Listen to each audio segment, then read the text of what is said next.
Hello dear students, welcome to VPSC online classes. How are you all? I hope you all are very well. मैं Mansar 9th class की social science के part 4 अर्थशास्त्र के chapter 4 का lecture second लेकर आया हूँ, जो कि लेक्चर सेकंड है हमारा आज का टॉपिक। खाद्य असुरक्षित कौन है?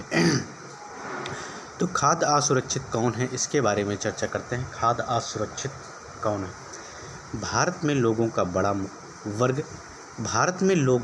वर्ग खाद्य एवं पोषण की दृष्टि से असुरक्षित है। भारत में लोगों का बड़ा वर्ग खाद्य एवं पोषण की दृष्टि से असुरक्षित है। यहाँ कहने का मतलब भारत के अधिकांश लोग खाद्य एवं पोषण की दृष्टि से असुरक्षित है। उनके लिए खाने पीने की समस्या है, खाने की सामग्री नहीं है। लेकिन इससे सर्वाधिक प्रभावित वर्गों में ये प्रमुख रूप से सम्मिलित हैं। इससे जो प्रभावित वर्ग हैं, वर्गों में ये प्रमुख रूप से सम्मिलित हैं। भूमिहीन, जो थोड़ी बहुत अथवा नगण्य भूमि पर निर्भर हैं। भूमिहीन, जिसके पास ज़मीनें नहीं, जिसके पास थोड़ी बहुत ज़मीनें हैं, अथवा नगण्य ना के बराबर भूमि पर निर्भर हैं, जिनके पास बिल्कुल ज़मीनें नहीं। पारस्परिक दस्तकार, पारस्परिक सेवाएं प्रदान करने वाले लोग, अपना छोटा मोटा काम करने वाले कामगार और निराश्रित तथा भिखारी अपना छोटा मोटा काम करने वाले कामगार और निराश्रित, जिनके पास जो किसी पर आश्रित नहीं है, तथा भिखारी जो हैं वो भीख ही मांगते हैं, किसी काम के ऊपर वो आश्रित नहीं होते, वो भिक्षा मांगकर अपना जीवन यापन करते हैं। शहरी क्षेत्रों में खाद्य की दृष्टि से असुरक्षित वे परिवार हैं जिनके कामकाजी सदस्य सामान्यतया कम वेतन वाले व्यवसायों और अन्य या अनिश्चित श्रम बाजार में काम करते हैं। एक कामगार अधिकतर मौसमी कार्यों में लगे हैं। एक कामगार जो है अधिकतर मौसमी कार्यों में लगते हैं, जो सीजन के अनुसार जो कार्य बदलते रहते हैं। जैसे आइसक्रीम बेचना, फल फ्रूट सीजन के अकॉर्डिंग, मौसम के अकॉर्डिंग फल फ्रूट बेचना स्टार्ट कर देते हैं, फल फ्रूट बेचने में लग जाते हैं।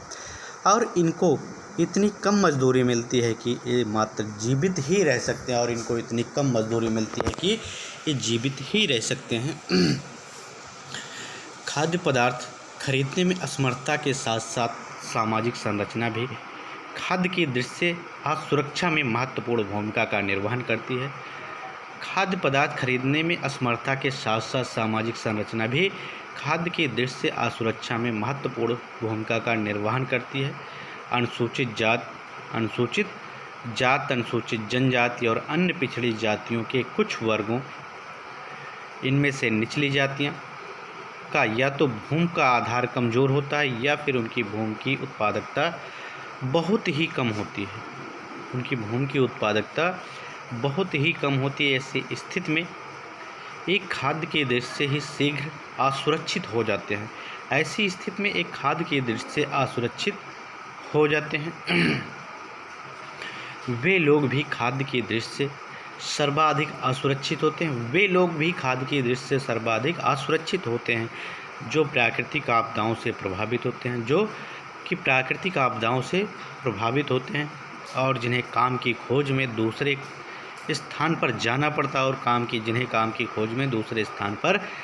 पड़ता है, कुपोषण से शब्द से अधिक महिलाएं प्रभावित होती हैं। इससे घर में पल रहे बच्चों को भी कुपोषण का खतरा बना रहता है। खाद्य असुरक्षा से ग्रस्त जनसंख्या का जो बड़ा भाग है, वो गर्भवती तथा दूध पिला रही महिलाओं व 5 वर्ष से कम उम्र के बच्चों का है। जो कुपोषण होने की अधिक संभावना होती है, वो खाद्य असुरक्षा से ग्रस्त जनसंख्या का बड़ा भाग है। खाद्य असुरक्षा के कारण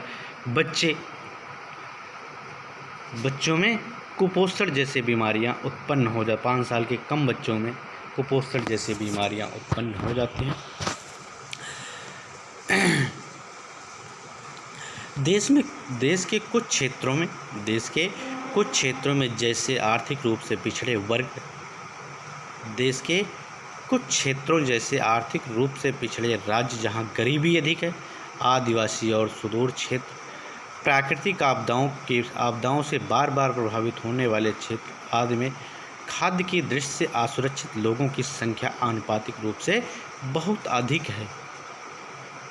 सुदूर क्षेत्र, प्राकृतिक आपदाओं से बार बार प्रभावित होने वाले क्षेत्र आदि से खाद्य की दृष्टि से असुरक्षित लोगों की संख्या आनुपातिक रूप से बहुत अधिक है। जैसे सूखा, बाढ़ आ जाने से वहाँ की जनसंख्या आनुपातिक रूप से बहुत अधिक है।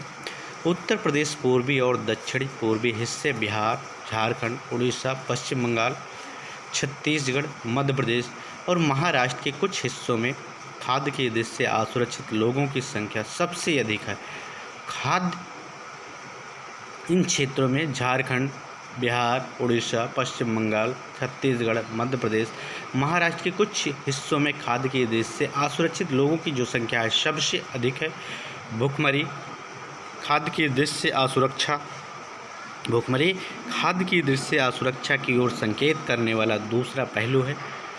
खाद्य की दृष्टि से सुरक्षित होने से भुखमरी समाप्त हो जाती है और भविष्य में भुखमरी का खतरा कम हो जाता है। भुखमरी के दीर्घकालिक और मौसमी आयाम होते हैं। दीर्घकालिक भुखमरी मात्रा या गुणवत्ता के आधार पर अपर्याप्त आहार ग्रहण करने के कारण होती है। जो भुखमरी मात्रा गुणवत्ता के आधार पर अपर्याप्त आहार ग्रहण करने से होती है। गरीब लोग अपनी अत्यंत निम्न आय और जीवित रहने के लिए खाद्य पदार्थ खरीदने में अक्षमता के कारण दीर्घकालिक भुखमरी से ग्रस्त होते हैं। मौसमी भुखमरी फसल उपजाने और काटने के चक्र से संबंधित है। यह ग्रामीण क्षेत्रों की कृषि क्रियाओं की मौसमी प्रकृति के कारण तथा नगरीय क्षेत्रों से अनियमित श्रम के कारण होती है। आज के लिए इतना ही। इसके आगे का पार्ट्स इसके नेक्स्ट वीडियो में लेकर आएंगे। Thank you. Stay home and be safe.